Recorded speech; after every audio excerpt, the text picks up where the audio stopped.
O brilho do mármore e o cheiro a dinheiro era sempre assim na Dantas Construções. Empurrava minha esfregona seguindo o padrão que já conhecia de cor, quando parei. As minhas mãos, molhadas e calejadas, ficaram imóveis. Atrás do vidro reluzente, emoldurada como uma obra de arte, estava a planta da Torre do Mar. O projeto assinatura, aquele que tinha feito desta empresa bilhões. E por baixo, um nome, Pedro Costa. Mas eu sabia. Cada traço daquele desenho, cada curva, cada linha de cálculo, eu as tinha desenhado. Há 8 anos, antes de tudo me ter sido tirado. A Sofia, a minha Sofia, devia ter uns 8 anos naquela noite. E lembro-me dela a puxar-me pela manga do casaco velho, os seus olhos curiosos fixos no canto inferior da planta. "Pai, é a tua assinatura ali", disse ela, com a certeza inabalável das crianças. Mal sabia ela a história que aquele pequeno símbolo escondia, a cicatriz que ele representava no meu peito. Não, as coisas não tinham começado ali, naquela noite fria de inverno na Dantas. Aquele era o ponto de viragem, mas a verdade é que tudo tinha começado muito antes. Lembro-me como se fosse ontem, de estar no nosso pequeno apartamento, com a Ana a sorrir para mim, enquanto eu mostrava as minhas ideias mais loucas para a Torre do Mar. Ela estava grávida da Sofia. Era uma gravidez difícil, sim. Os médicos andavam sempre com um ar preocupado. Mas eu acreditava, juro que sim, eu acreditava que tudo ia correr bem. Eu tinha o emprego dos meus sonhos, uma carreira em ascensão e um projeto em que tinha vertido a alma, cada gota de paixão que possuía. Chamava-lhe Torre do Mar, um arranha-céus em espiral que combinava sistemas de energia sustentável com um núcleo estrutural inovador. O tipo de edifício que define o horizonte de uma cidade por gerações. Eu e o Pedro éramos inseparáveis, ou assim pensava eu. Tínhamos acabado o mesmo curso na Universidade de Lisboa, entrado na mesma empresa no centro da cidade, passado inúmeras noites a rabiscar ideias sobre cafés frios e caixas de takeaway. Eu era o sonhador, o que via os edifícios como seres vivos, respirando. Ele era o relações públicas, o que sabia vender uma visão a clientes com bolsos fundos. Juntos, tínhamos construído uma reputação de uma das duplas mais promissoras da arquitetura lisboeta. Quando eu chegava à casa, depois de mais uma jornada exaustiva, a Ana esperava-me com aquele brilho nos olhos, e eu mostrava-lhe os meus progressos, traçando as linhas no papel enquanto ela pousava a mão na barriga. "Vais mudar o mundo, João", dizia ela, e o meu coração enchia-se. O Pedro, esse, observava a minha obsessão. Sentava-se nas reuniões onde eu apresentava os conceitos iniciais aos nossos superiores e via o entusiasmo nas salas. A Torre do Mar não era apenas mais um edifício, era uma declaração. E o Pedro compreendia, talvez melhor do que ninguém, o valor que essa declaração poderia ter. Não sei quando começou, se foi gradual ou de repente, mas ele começou a copiar ficheiros, silenciosamente, guardando cópias de segurança na sua drive pessoal e documentando cada fase do meu trabalho. Eu nunca desconfiei de nada. Confiava no Pedro como confiava nas minhas próprias mãos, sabes? É difícil explicar o que é a confiança, mas para mim, na altura, era tão óbvio como a luz do dia. Hoje em dia, olhando para trás, questiono-me se havia sinais que ignorei, pequenas fissuras na nossa amizade que preferi não ver. Mas é fácil ser sábio depois do acontecido, não é? A verdade é que a minha mente estava tão preenchida com a Ana, com o bebê que estava a chegar, com os desafios do projeto, que mal pensava noutra coisa. Era uma espécie de bolha feliz e produtiva, e eu não queria que nada arrebentasse. A traição veio sem aviso. Não me lembro do dia exato, talvez uma terça-feira, ou foi numa quarta. As memórias desse período são como cacos de vidro, afiados e indistintos. Cheguei ao escritório e encontrei seguranças à espera junto à minha secretária. O meu computador estava formatado. Os meus ficheiros tinham desaparecido. Os recursos humanos escoltaram-me para uma sala de reuniões, onde dois advogados com pastas grossas à sua frente me aguardavam. Acusaram-me de roubar projetos da empresa e de tentar vendê-los a um concorrente. As provas eram esmagadoras, diziam. E-mails que eu nunca escrevi, transações que eu nunca fiz. E lá estava o Pedro, num canto da sala, a cara cuidadosamente arranjada numa expressão de desilusão e arrependimento. Disse aos advogados que tinha descoberto o roubo ele mesmo, que lhe partia o coração entregar o seu melhor amigo. Tentei lutar. Exigi acesso aos meus ficheiros originais, aos meus rascunhos, às minhas notas, mas tudo tinha sido apagado ou alterado. O departamento de informática da empresa confirmou que as fugas tinham vindo das minhas credenciais de login. Os meus protestos soavam desesperados, até aos meus próprios ouvidos. Em 48 horas, fui despedido. Numa semana, o meu nome estava na lista negra de todas as grandes firmas de arquitetura da região. A indústria é pequena e a notícia corre depressa. João Pereira era um ladrão, um impostor, um homem que tentara vender segredos do seu empregador para lucro pessoal. O estresse, ou talvez fosse o mundo a desabar, foi demais para Ana. Entrou em trabalho de parto prematuro às 32 semanas, e o parto foi catastrófico. Os médicos conseguiram salvar o bebê, uma menina a quem demos o nome de Sofia. Mas a Ana sofreu uma hemorragia que não conseguiram parar. Morreu na mesa de operações, segurando a minha mão até ao fim.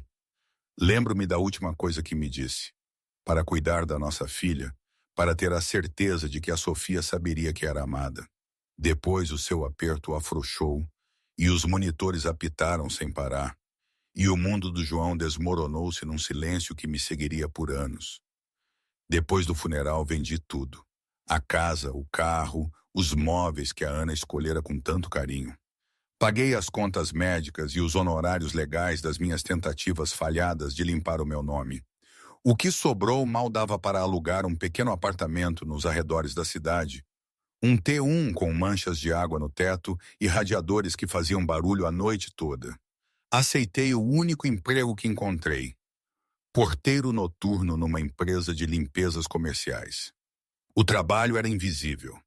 Esfregava o chão e esvaziava os caixotes do lixo enquanto os escritórios dormiam. Ninguém me olhava. Ninguém me perguntava o nome. Para mim, essa invisibilidade tornou-se uma espécie de misericórdia. O esquecimento era um refúgio. A Sofia cresceu naquele pequeno apartamento, rodeada pelo silêncio do pai. Nunca lhe contei a história completa do que aconteceu. Apenas dizia que eu costumava desenhar edifícios e que, às vezes, as pessoas pegavam em coisas que não lhes pertenciam. A Sofia aprendeu a ler os meus estados de espírito pela maneira como eu segurava o lápis. Nas noites boas, eu rabiscava para ela, criando desenhos elaborados de castelos, torres e pontes que se estendiam por rios imaginários. Nas noites más, eu sentava-me à janela e olhava para o nada, as mãos vazias e imóveis. Havia um detalhe do meu passado que sobrevivera à destruição. Em cada projeto que eu criara, escondia uma pequena assinatura no canto, uma estrela de 6 pontas que desenhara para a Ana no nosso primeiro encontro. Ela tinha me dito que adorava estrelas, que as desejava quando criança. Então, fiz dela a minha marca, um símbolo privado que só eu e a Ana conhecíamos. Quando a Sofia nasceu, a estrela ganhou um novo significado. Tornou-se o símbolo dela também, uma conexão entre mãe e filha que transcendia a morte. Ensinei a Sofia a reconhecê-la. Desenhei estrelas nos seus cartões de aniversário, nas notas da lancheira, nas margens dos seus trabalhos de casa. A estrela de 6 pontas era o nosso segredo, a nossa linguagem, a nossa prova de que algumas coisas não podiam ser roubadas. 8 anos passaram, numa espécie de névoa. Mudei de um contrato de limpeza para outro, nunca ficando tempo suficiente para criar laços.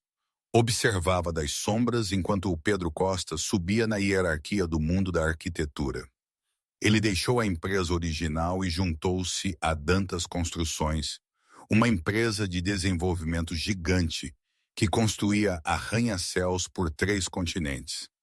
Em 5 anos, tornou-se o seu chefe de design.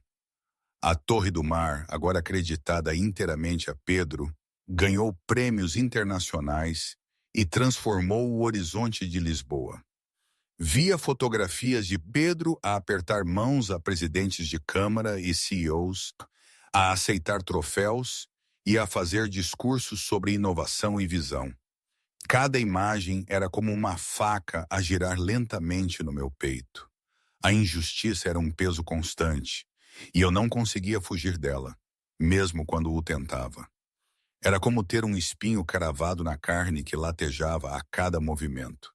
E depois veio a noite que mudou tudo, ou que pelo menos me forçou a mudar. A minha empresa de limpeza ganhou um novo contrato com a Dantas Construções. A tarefa era simples.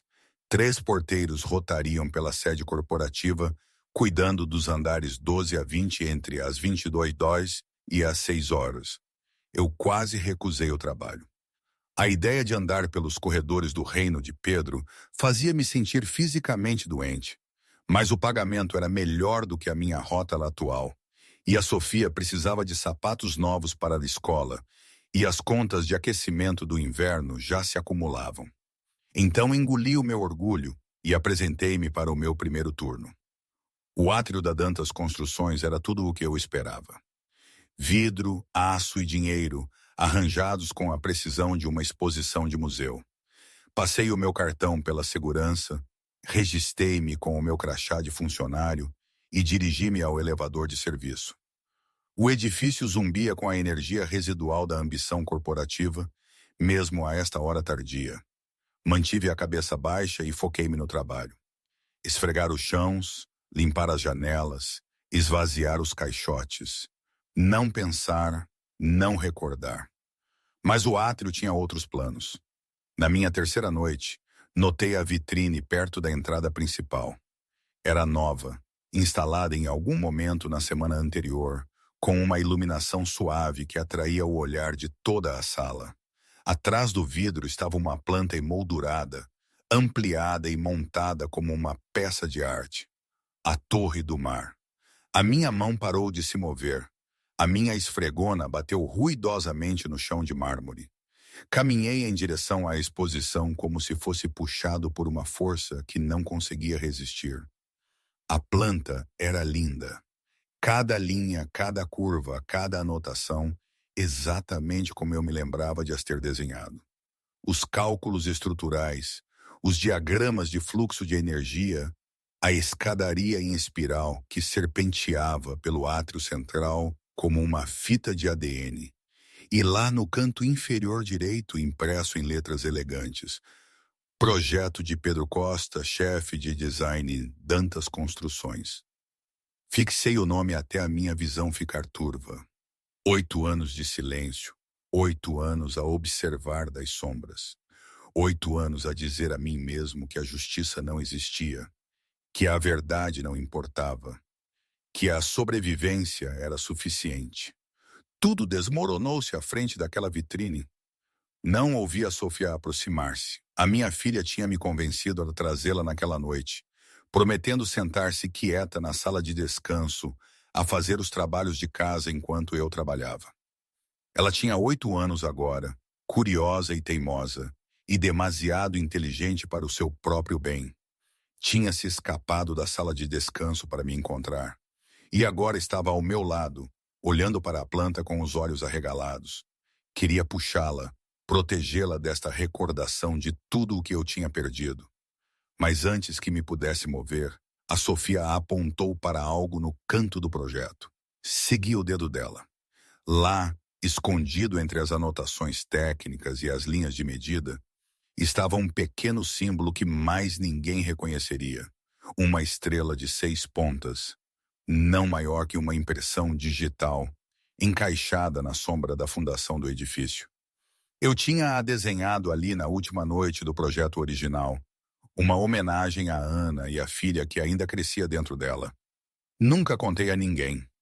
Nunca imaginei que sobreviveria ao roubo, às alterações, aos anos de mentiras do Pedro. Mas lá estava, inalterada e inegável. Naquele momento, uma voz feminina cortou o silêncio do átrio. Virei-me e vi uma figura a descer a escadaria principal, os saltos a tilintar nos degraus de mármore. Era alta e de cabelos prateados, vestida com um fato carvão que provavelmente custava mais do que o meu salário anual. O seu rosto era-me familiar de capas de revistas e entrevistas noticiosas. Dona Celeste Dantas, a fundadora e presidente da Dantas Construções, a mulher que construíra um império do nada e que comandava respeito em todas as salas de reuniões do país. Olhou para mim com a curiosidade distante de quem raramente encontrava porteiros no seu próprio edifício. A Sofia não partilhou a minha hesitação. A menina deu um passo em frente, ainda a apontar para a planta, e falou com a certeza absoluta que só as crianças possuem. Senhora, aquela é a assinatura do meu pai, disse ela. Ele desenha aquela estrela para mim. Ele põe-a em tudo o que faz. Dona Celeste Dantas parou no fundo da escadaria. Os seus olhos moveram-se da Sofia para mim, para a planta e de novo para nós. O átrio ficou em silêncio. Para a Sofia, naquele instante, o mundo era simples. O meu pai desenha estrelas, esta estrela é a dele, e esta senhora devia saber disso. Não havia complexidade, não havia o peso de 8 anos de silêncio, nem as camadas de medo e resignação que me sufocavam. Ela via apenas a verdade. Via o seu rosto infantil, completamente focado, a mão estendida, apontando para o pequeno detalhe que, para mim, era uma relíquia escondida, e para ela, uma marca de afeto. Ela não via o homem cansado de uniforme de limpeza, mas o pai que lhe contava histórias e desenhava sonhos. A sua voz era firme, cheia de uma convicção que me atingiu como um raio. Era uma voz que não conhecia a derrota. E, honestamente, naquele momento, percebi que ela não estava a pedir permissão para falar. Estava a afirmar um facto irrefutável. Ela não via o poder que Dona Celeste representava. Via apenas uma adulta que precisava ser informada. E por um instante, o meu medo diminuiu, substituído por um orgulho feroz e uma vergonha lancinante por não ter sido tão corajoso quanto ela. Senti o coração a martelar contra as costelas. Senti o peso de 8 anos a esmagar-me os ombros. Senti a escolha impossível a cristalizar-se à minha frente. Podia negar tudo, agarrar a minha filha e desaparecer de volta para as sombras onde eu pertencia. Ou podia dizer a verdade e arriscar perder a pouca estabilidade frágil que conseguira construir. O momento esticou-se. Dona Celeste Dantas esperava. E eu, João Pereira, pela primeira vez em 8 anos, abri a boca para contar a minha história. O que é que fariam vocês naquele instante? Fugir ou enfrentar tudo? Contei tudo a Dona Celeste Dantas. Fiquei ali, naquele átrio de mármore, com a minha esfregona ainda a pingar no chão polido, a minha filha agarrada à minha mão, e falei. Pela primeira vez em 8 anos, dei voz ao que Pedro Costa me tinha feito. Descrevi as noites tardias a aperfeiçoar o projeto da Torre do Mar, a parceria que eu pensava estar construída na confiança, a manhã em que os seguranças apareceram à minha secretária. Expliquei como as provas tinham sido fabricadas, como as minhas credenciais de login tinham sido usadas para me incriminar, como cada tentativa de provar a minha inocência tinha sido sistematicamente bloqueada. A minha voz manteve-se firme, monocórdica e factual, como se estivesse a ler um relatório sobre a vida de outra pessoa. A Dona Celeste ouviu sem interrupção. O seu rosto não revelava nada. Nem choque, nem simpatia, nem julgamento. Era uma mulher que construíra uma empresa bilionária por saber quando falar e quando observar. Quando terminei, olhou para a planta atrás do vidro por um longo momento. Depois olhou para a Sofia, que ainda tinha o dedo apontado para a pequena estrela de 6 pontas no canto do projeto. Os olhos da criança brilhavam, ferozes, completamente certos do que ela sabia ser verdade. Dona Celeste perguntou a Sofia como reconhecia a assinatura do pai. A Sofia explicou que o pai desenhava aquela estrela em tudo, nos cartões de aniversário, nas notas da lancheira, nos desenhos que ele fazia para ela à noite. Disse que a mãe adorava estrelas, e por isso o símbolo era especial. Dona Celeste virou-se para mim. Perguntou se eu tinha alguma prova além da estrela, algum documento ou testemunha que pudesse apoiar a minha afirmação. Neguei com a cabeça. Tudo tinha sido destruído ou desacreditado há 8 anos. Eu não tinha ficheiros, não tinha aliados, não tinha posição na indústria. Era um porteiro que limpava o chão por uns poucos euros a hora. A minha palavra não valia nada contra um homem como Pedro Costa. Esperava que a Dona Celeste me dispensasse, que chamasse a segurança para me escoltar para fora do edifício e para rescindir o meu contrato. Em vez disso, ela fez algo que me apanhou completamente desprevenido. Tirou um cartão de visita do bolso do casaco e pressionou-o na minha mão. Disse-me para ir ao seu escritório na noite seguinte, às 19 horas, depois de o pessoal regular ter ido para casa.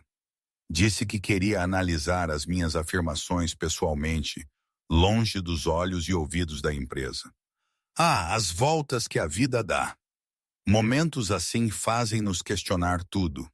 Às vezes, quando a Sofia estava a dormir e o silêncio do apartamento apertava, eu pegava nos meus lápis, aqueles que me acompanhavam desde a universidade, e desenhava apenas por prazer. Não edifícios imponentes nem estruturas complexas.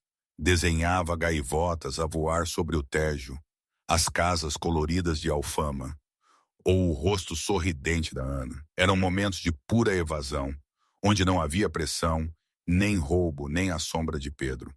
Nesses momentos, eu era apenas o João, o rapaz que amava desenhar.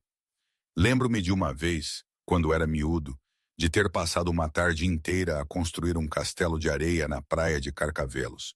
Não era perfeito, claro, mas tinha uma torre torta e uma bandeira feita com um galho. E sentia-me o rei do mundo.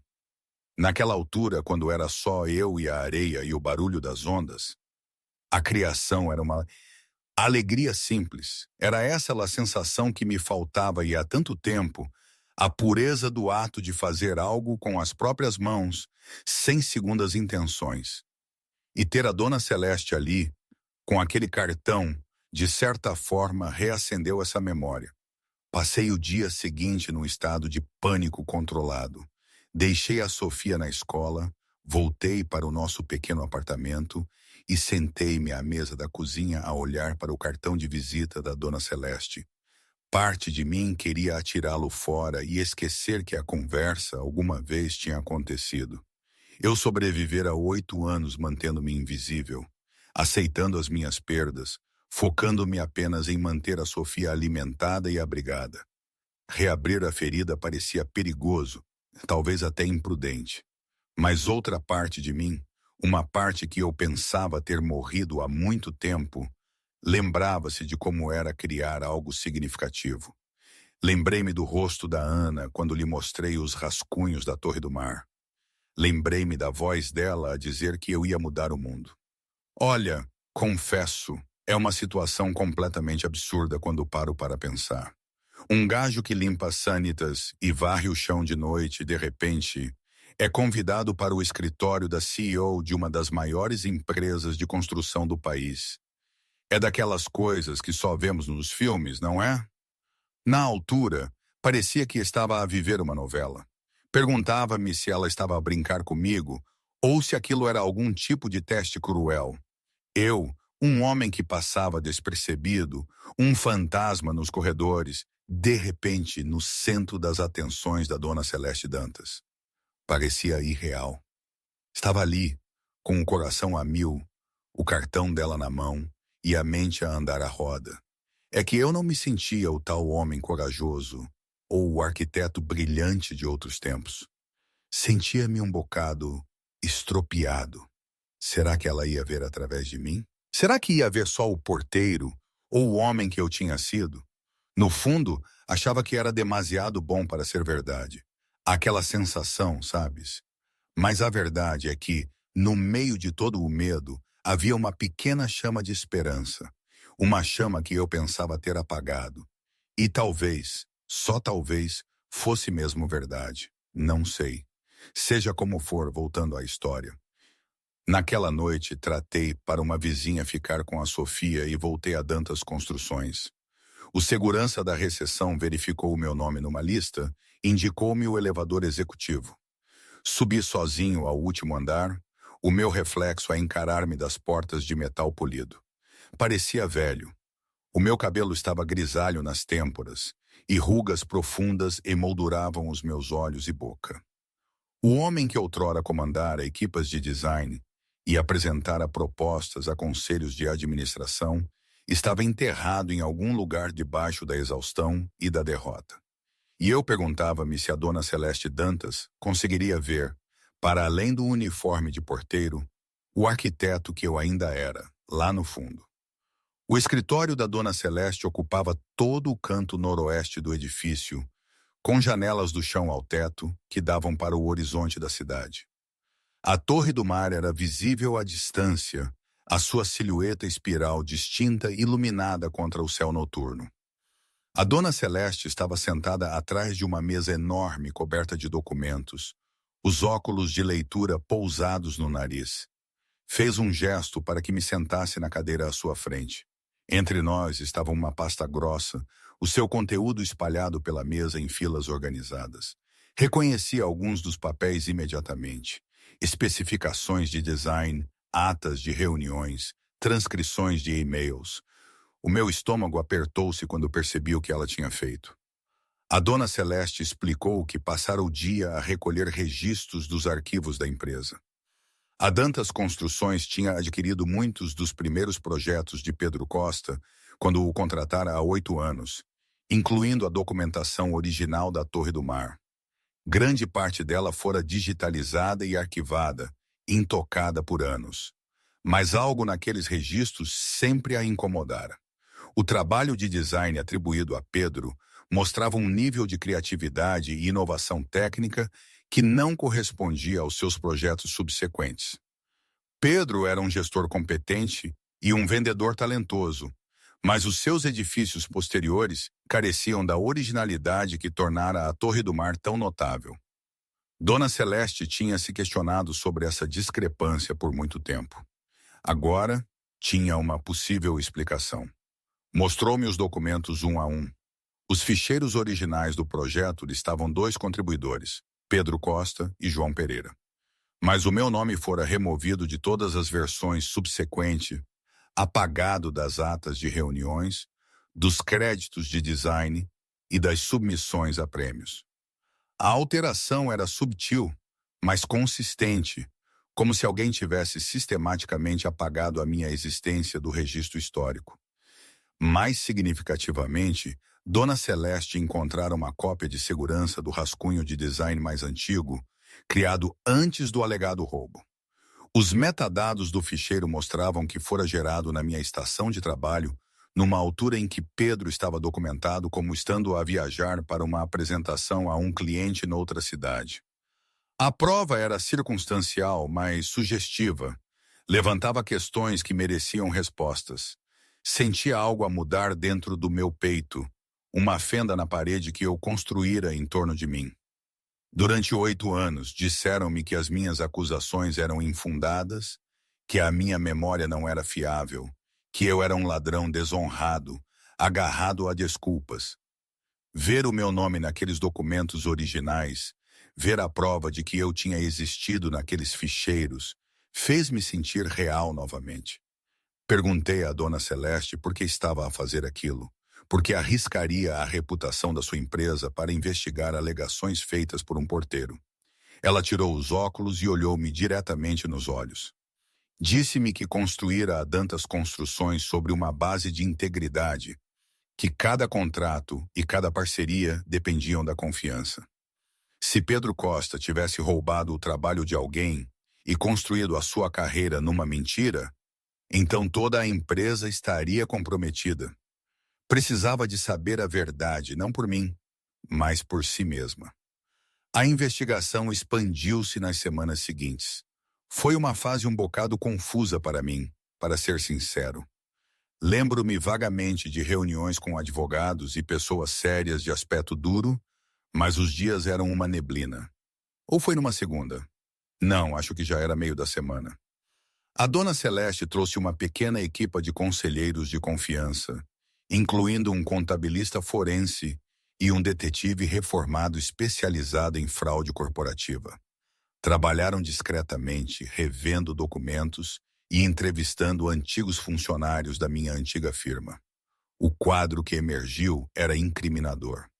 Pedro tinha cultivado relações com pessoas-chave na empresa original, incluindo o gestor de IT, que tinha acesso às credenciais de login dos funcionários.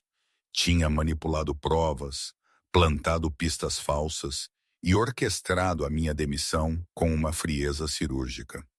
Vários antigos colegas admitiram, sob a promessa de anonimato, que tinham suspeitado que algo estava errado na altura, mas estavam demasiado assustados para falar. O Pedro continuava alheio à investigação. Seguia a sua rotina diária, participando em reuniões e revendo propostas e aceitando felicitações por projetos que tinham sido desenhados por outras pessoas da sua equipa. Eu via-o ocasionalmente nos corredores, sempre à distância, sempre através da barreira invisível que separava os porteiros dos executivos. Ele nunca me reconheceu.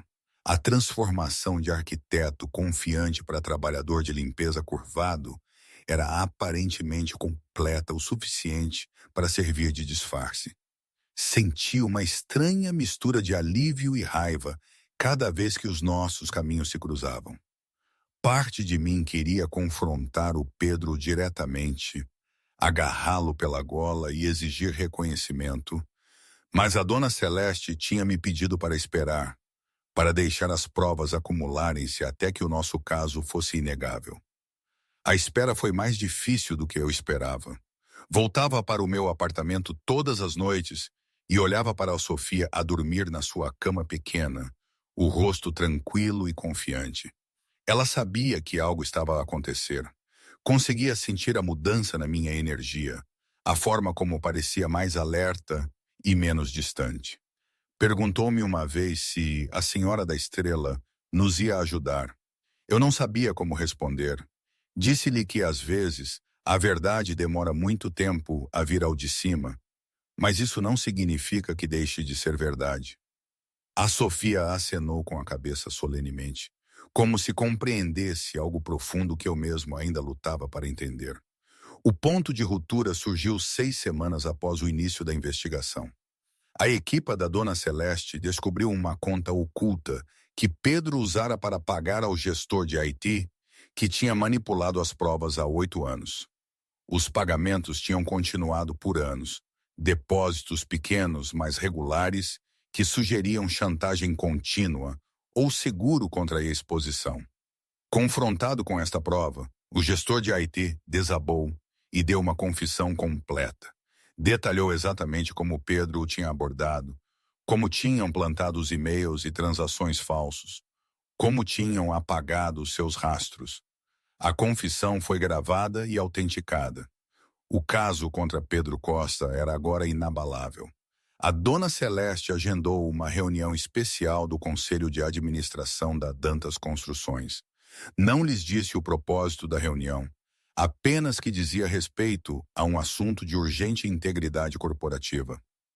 Pedro foi convocado juntamente com os outros executivos seniores, ainda alheio de que toda a sua carreira estava prestes a colapsar. Eu não fui convidado a participar, mas a Dona Celeste arranjou para eu assistir através de um feed de vídeo de uma sala de reuniões adjacente. Queria que eu visse o momento em que a verdade finalmente viesse à luz. A sala de reuniões ficou em silêncio quando a Dona Celeste apresentou as provas. Falou metodicamente, expondo a cronologia do roubo, a manipulação de registros, os pagamentos ao gestor de IT, a eliminação sistemática das minhas contribuições. Projetado no ecrã atrás dela estava a planta original da Torre do Mar, com o meu nome claramente visível no rascunho mais antigo. A estrela de 6 pontas no canto estava realçada e ampliada. Um pequeno símbolo que sobrevivera a 8 anos de engano. Os membros do conselho mexeram-se desconfortavelmente nos seus lugares, os seus rostos a alternar entre choque, raiva e cálculo. Pedro estava congelado na ponta mais distante da mesa, a sua máscara confiante finalmente a rachar à medida que percebia a extensão da sua exposição. Quando a Dona Celeste terminou, virou-se para Pedro e perguntou se tinha algo a dizer. A resposta de Pedro foi desesperada e confusa. Afirmou que eu tinha sido um funcionário instável, que as acusações originais de roubo eram legítimas, que a investigação da Dona Celeste era baseada em mal-entendidos e coincidências. Mas a sua voz vacilava e os seus olhos vagueavam pela sala, procurando aliados que já não estavam dispostos a encontrar o seu olhar. Os membros do conselho tinham visto as provas. Tinham ouvido a confissão do gestor de Haiti. Nenhuma quantidade de charme ou desorientação poderia desfazer o que tinha sido revelado. Na sala adjacente, eu observava o ecrã com lágrimas a escorrer-me pelo rosto. Tinha imaginado este momento inúmeras vezes nos últimos 8 anos, fantasiado sobre a queda de Pedro e a humilhação pública. Mas agora que estava a acontecer, não senti satisfação. Em vez disso, senti uma tristeza avassaladora por tudo o que tinha sido perdido. Os anos com a Ana que nunca chegamos a partilhar, a infância que a Sofia passara na pobreza, a carreira que me fora roubada antes de realmente começar. A justiça estava lá a chegar, mas não me podia devolver a minha mulher, nem a minha juventude, nem o tempo que tinha escapado. A verdade estava finalmente livre, mas as cicatrizes permaneceriam para sempre. A Dona Celeste pediu a Pedro para deixar a sala de reuniões e esperar no seu escritório enquanto o conselho deliberava. 2 seguranças escoltaram-no para fora. A presença deles um sinal claro de que os seus dias de caminhar livremente pelo edifício tinham terminado. Pedro não olhou para trás. Os seus ombros estavam curvados, o seu passo incerto. Toda a sua linguagem corporal transformou-se de predador em presa. Observei-o desaparecer pela porta e senti algo soltar-se dentro do meu peito. Uma tensão que eu carregara por tanto tempo que me esquecera que estava ali. A decisão do conselho surgiu em menos de 1 hora. Pedro Costa foi despedido imediatamente, destituído de todos os títulos e benefícios. A empresa emitiria uma declaração formal reconhecendo o roubo de propriedade intelectual e creditando-me, João Pereira, como o verdadeiro designer da Torre do Mar. O Conselho Jurídico foi autorizado a mover ações civis e criminais contra Pedro e o seu cúmplice. Mais significativamente, Dona Celeste propôs que me fosse oferecida uma posição na Dantas Construções, uma chance de reconstruir a carreira que me tinha sido roubada. O conselho aprovou por unanimidade. Dona Celeste deu-me a notícia pessoalmente.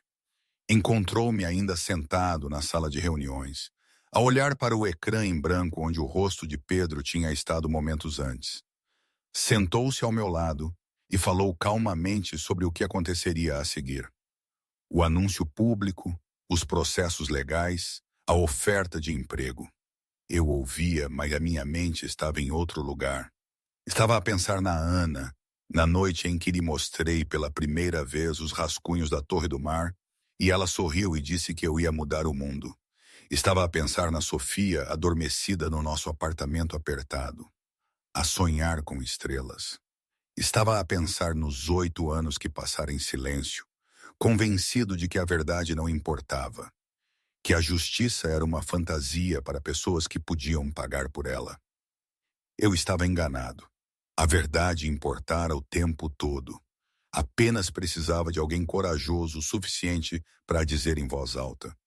Os dias que se seguiram à demissão de Pedro moveram-se numa torrente de papelada, telefonemas e decisões que eu nunca esperava voltar a tomar. A equipa jurídica da Dona Celeste trabalhou rapidamente para formalizar a transferência dos direitos de propriedade intelectual, restaurando o meu nome à Torre do Mar e a todas as patentes associadas. O anúncio público gerou atenção mediática imediata. Jornalistas chamaram a história uma parábola moderna sobre traição corporativa e redenção improvável. Recusei a maioria dos pedidos de entrevista. Não tinha interesse em tornar-me um símbolo ou uma manchete. Eu só queria seguir em frente, mas seguir em frente revelou-se mais complicado do que eu antecipara. A oferta de emprego da Dantas Construções ficou sobre a mesa da minha cozinha durante 3 dias antes que eu conseguisse abrir o envelope. Lá dentro estava um contrato formal para a posição de arquiteto principal, completo com um salário que parecia quase ficcional depois de 8 anos de trabalho a salário mínimo. O pacote de benefícios sozinho era mais longo do que qualquer documento que eu assinara desde a minha rescisão. Li as páginas lentamente, tentando ligar as palavras à realidade da minha situação. Alguém me estava a oferecer uma oportunidade de desenhar edifícios novamente. Alguém acreditava que eu ainda tinha algo valioso para contribuir. A Sofia encontrou-me sentado à mesa tarde da noite, com um contrato espalhado à minha frente e um lápis a girar distraidamente nos meus dedos. Subiu para a cadeira ao meu lado e estudou os papéis com a expressão séria que ela sempre usava quando examinava algo importante. Perguntou-me se eu ia aceitar o emprego. Eu disse-lhe que não tinha a certeza, que tinha passado muito tempo desde que eu trabalhara como arquiteto, que talvez me tivesse esquecido de como fazer. A Sofia abanou a cabeça com firmeza. Lembrou-me de todos os desenhos que eu fizera para ela ao longo dos anos, os castelos e as torres e as pontes que preenchiam as margens dos seus trabalhos de casa e os versos dos recibos de supermercado. Ela disse que alguém que conseguia criar aquelas coisas não tinha esquecido nada. Apenas tinha estado à espera. Assinei o contrato na manhã seguinte. Apresentei-me na Dantas Construções na semana a seguir, caminhando pelo mesmo átrio onde um dia empurrara uma esfregona e descobrira o meu trabalho roubado atrás do vidro. A vitrine tinha desaparecido, removida, juntamente com o nome de Pedro de todas as superfícies do edifício. No seu lugar, pendia uma faixa temporária a anunciar o próximo lançamento do projeto mais recente da empresa. A dona Celeste tinha me pedido para liderar a equipa de design de um complexo residencial na zona ribeirinha do Tejo, requalificada. Chamou-lhe Torre Legado, um nome que tinha um peso que eu só compreendi totalmente mais tarde. Os primeiros meses foram difíceis. Eu passara 8 anos a trabalhar sozinho em edifícios vazios, sem prestar contas a ninguém, desaparecendo no ritmo do trabalho manual. Agora sentava-me em reuniões com engenheiros e gestores de projeto e especialistas em marketing, todos eles a olhar para mim em busca de orientação e aprovação. As minhas habilidades técnicas voltaram mais depressa do que eu esperava. A memória muscular a ativar-se enquanto eu esboçava elevações e calculava distribuições de carga. Mas as exigências interpessoais esgotavam-me. Eu não estava habituado a ser visto, a que as minhas opiniões importassem, a ocupar espaço numa sala cheia de pessoas que sabiam o meu nome. A dona Celeste Dantas verificava o meu progresso regularmente nessas primeiras semanas. Aparecia à porta do meu escritório sem aviso, perguntando sobre o andamento do projeto ou oferecendo observações sobre a dinâmica da equipa. Eu fui gradualmente compreendendo que o interesse dela ia além da cortesia profissional. Ela tinha corrido um risco significativo ao defender a minha causa, apostando a sua reputação na palavra de um porteiro sem provas, além de uma estrela de 6 pontas. Se eu falhasse, o seu julgamento seria questionado. Se eu tivesse sucesso, a sua fé seria justificada. A pressão era mútua, mesmo que tácita. Pedro Costa desapareceu da vida pública quase imediatamente após a sua rescisão. O processo civil avançou sem a sua participação significativa, resultando numa sentença à revelia que me atribuiu danos substanciais. Foram apresentadas acusações criminais por fraude e conspiração, embora o processo legal levasse anos a chegar a uma conclusão. Eu acompanhava as notícias ocasionalmente, mas descobri que me importava menos com o destino de Pedro do que esperava. O homem que destruíra a minha vida já não era uma presença a ser temida ou odiada. Era simplesmente uma ausência, um vazio onde uma pessoa costumava estar. Eu tinha coisas mais importantes em que me focar. O projeto da Torre Legado tomou forma ao longo de 6 meses.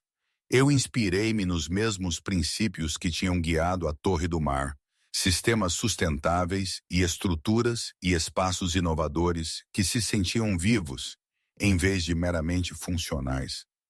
Mas desta vez adicionei algo novo, um pátio central que se abria para o céu, projetado especificamente para famílias com crianças. Imaginei crianças a brincar naquele espaço, a olhar para as estrelas em noites claras, a fazer desejos como a Ana costumava fazer. A estrela de 6 pontas apareceu no projeto, não escondida desta vez, mas proeminentemente exibida na ferraria decorativa da entrada principal. Eu queria que o símbolo fosse visível, uma declaração em vez de um segredo. A Sofia visitou o local da construção no dia em que a fundação foi vertida. Usava um capacete amarelo, que era um pouco grande demais para a sua cabeça, e segurava a minha mão enquanto caminhávamos entre as formas de betão e as armaduras de aço. Os trabalhadores cumprimentavam-me com respeito, acenando e chamando-me pelo nome à medida que passava. A Sofia olhava para o caos organizado com os olhos arregalados, tentando ligar a terra plana e o vergalhão ao edifício imponente nos desenhos do pai. Perguntou-me como eu sabia o que pôr ou como transformava linhas no papel em algo real. Eu ajoelhei-me ao nível dela e expliquei que cada edifício começava como uma ideia, uma imagem na mente de alguém do que poderia existir. O trabalho do arquiteto era tornar essa imagem clara o suficiente para os outros verem e forte o suficiente para resistir ao vento e ao tempo. A Torre Legado abriu 18 meses depois, numa tarde de primavera que me recordava dolorosamente a estação em que a Ana tinha morrido. Eu estava no pódio durante a cerimônia de dedicação, de frente para uma multidão de investidores, jornalistas e autoridades da cidade. Dona Celeste Dantas estava sentada na primeira fila, a sua expressão ilegível, mas a sua presença inequivocamente apoiadora.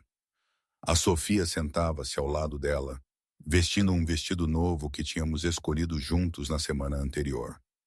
Olhei para a minha filha e senti o peso de tudo o que nos tinha trazido a este momento, a perda e o silêncio e o pequeno ato de coragem que mudara as nossas vidas. O meu discurso foi breve. Agradeci a Dona Celeste pela sua integridade e à equipa pela sua dedicação.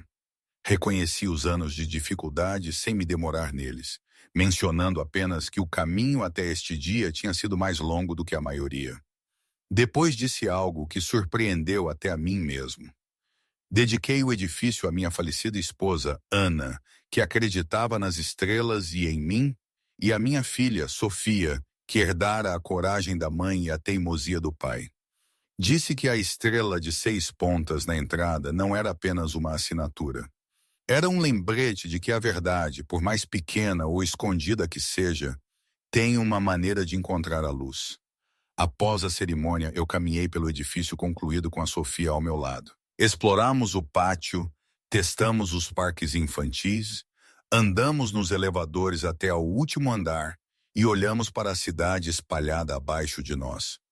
A Torre do Mar era visível à distância, a sua silhueta em espiral inalterada contra o céu. Estudei-a por um longo momento, lembrando-me do jovem arquiteto que criara aquele design e do homem quebrado que o vira exposto com o nome de outra pessoa. Essas duas versões de mim mesmo pareciam distantes agora, separadas por anos e dor e transformação. Eu era alguém novo, moldado pela perda, mas não definido por ela. A Sofia puxou-me pela manga e apontou para o horizonte onde o sol começava a pôr-se. A luz captava as janelas dos edifícios circundantes, transformando o horizonte num campo de ouro e âmbar. Ela perguntou ao pai se eu estava feliz. Considerei a pergunta cuidadosamente, da mesma forma que considerava todas as suas perguntas. Disse-lhe que a felicidade era complicada, que algumas feridas nunca cicatrizam completamente, que eu ainda sentia a falta da mãe dela todos os dias, mas também lhe disse que estar ali com ela, a olhar para algo que tínhamos construído juntos, era o mais próximo da felicidade que eu sentia há muito tempo. Ficamos no telhado até as estrelas aparecerem. A Sofia contava-as uma a uma, apontando para cada ponto brilhante e atribuindo-lhe um nome ou um desejo. Eu observava e pensava na Ana, na noite em que nos conhecemos, e ela me contara o seu amor pelas estrelas. Pensei no símbolo de 6 pontas que sobrevivera ao roubo e a anos de silêncio para finalmente revelar a verdade. Algumas coisas não podiam ser roubadas, não permanentemente. Algumas coisas tinham uma maneira de regressar, mudadas, mas intactas, marcadas, mas ainda a brilhar. E hoje? Sinceramente, não sei bem. Às vezes penso que foi o melhor que me podia ter acontecido. Outras vezes, sinto que talvez tenha sido apenas um desfecho agridoce, uma espécie de consolo tardio para uma dor que nunca vai embora. É provável que sejam as duas coisas. A vida é assim, não é? Nada é completamente linear. Mas é a minha vida. Eu e a Sofia e as estrelas, juntos finalmente num mundo que finalmente abriu espaço para nós.